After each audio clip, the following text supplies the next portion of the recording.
ሁለተኛው ክፍል እናልፋለን። ሾርት ቪዲዮ በመጠቀም በቀላሉ 1000 ሰብስክራይበር ማግኘት። ዩቲዩብ ላይ ሾርት ቪዲዮ በቀላሉ ቫይራል የመውጣትና ብዙ ሰብስክራይበር የማግኘት እድላችሁን ከሎንግ ቪዲዮ በጣም የተሻለ ነው። ስለዚህ በቀላሉ 1000 ሰብስክራይበር ማግኘት የምትፈልጉ ከሆነ በፊት የሰራችሁትን ሎንግ ቪዲዮ ወደ ሾርት በመቀየር ቢያንስ ከአንዱ ቪዲዮ ከ3 እስከ 5 ሾርት ቪዲዮ ማግኘት ትችላላችሁ። ይህን ካረጋችሁ እጅግ በጣም በአጭር ጊዜ ውስጥ 1000 ሰብስክራይበር ማግኘት እድላችሁ በጣም የሰፋ ነው የሚሆነው። ምክንያቱም ሾርት ቪዲዮዎች ከሎንግ ቪዲዮ በላይ ቫይራል የመውጣት እድላቸው እጅግ በጣም ከፍተኛ ነው። አሁን ወደ ሶስተኛው ክፍል ሰላም እንዴት ናችሁ? ዛሬ የማሳያችሁ የዶናት አሰራር ነው። በቤት ውስጥ በቀላሉ እንዴት አድርገን መስራት እንደምንችል አሳያችኋለሁ። እንደምታዩት በጣም ነው የሚያምረው፣ በጣም ነው የሚጣፍጠው።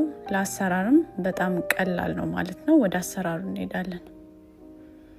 ውሃ፣ እርሾ፣ ስኳር፣ ጨው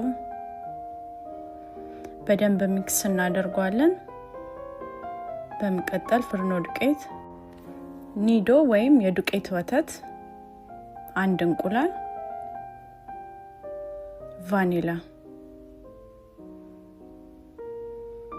በደንብ አድርገን እናቦካዋለን ማለት ነው። ሊጡ ብዙም መወፈር የለበትም፣ ብዙም መቅጠን የለበትም፣ መካከለኛ ነው መሆን ያለበት። ቂቤ ጨምረን በደንብ እናቦካዋለን ማለት ነው። ቂቤው የሚጠቅመን ዶናቱ በጣም ሶፍት እንዲሆን ይጠቅመናል ማለት ነው። ግዴታ ቂቤ ያስፈልጋል ማለት ነው። ትንሽ ኩፍ ሲል ሊጡን መልሰነው ቅርጽ እናስይዘዋለን ማለት ነው። እኔ ዶናት ስሰራ አልዳምጠውም፣ እንደምታዩት ነው ማረጋው። እናንተ ከፈለጋችሁ መዳመጥም ትችላላችሁ። ይሄኛው ግን በጣም ቀላል ነው፣ ቅርጹም ቆንጆ ይሆንላችኋል ማለት ነው።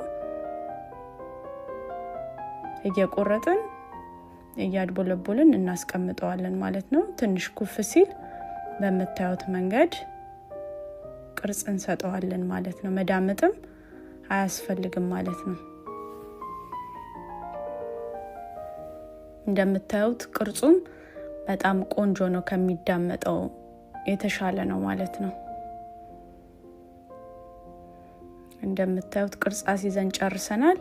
ለ10 ደቂቃ ላስቲክ አልብሰን ኩፍ እስከሚል እንተዋለን ማለት ነው። በደንብ ኩፍ ማለት አለበት። እንደምታዩት ሊጡ ኩፍ ብሏል። ዘይት እናግላለን። ዘይቱ በጣም መጋል የለበትም፣ በመካከለኛ ሙቀት ነው የምንጠብሰው ማለት ነው። ብዙ መጋል የለበትም ቶሎ ስለሚያርብን።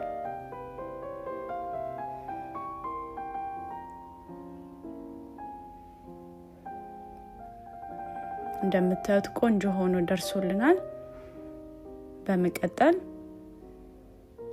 ኖርማል ስኳር፣ የስኳር ዱቄት እንዲሁም የቀረፋ ዱቄት ነው የተጠቀምኩት። ሚክስ እናደርገውና የሰራነውን ዶናት እንቀባዋለን ማለት ነው። እናንተ የሚመቻችሁን ከፈለጋችሁ ኑቴላ፣ ደስ የሚላችሁን ነገር መጠቀም ትችላላችሁ። እኔ በስኳር ነው የሰራሁት።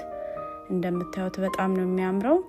በጣም ሶፍት ነው፣ ለአበላል አመቺ ነው ማለት ነው። ሁላችሁም በየቤታችሁ ሰርታችሁ ሞክሩት። ከወደዳችሁት ላይክ፣ ፎሎ፣ ሼር አድርጉ። ባይ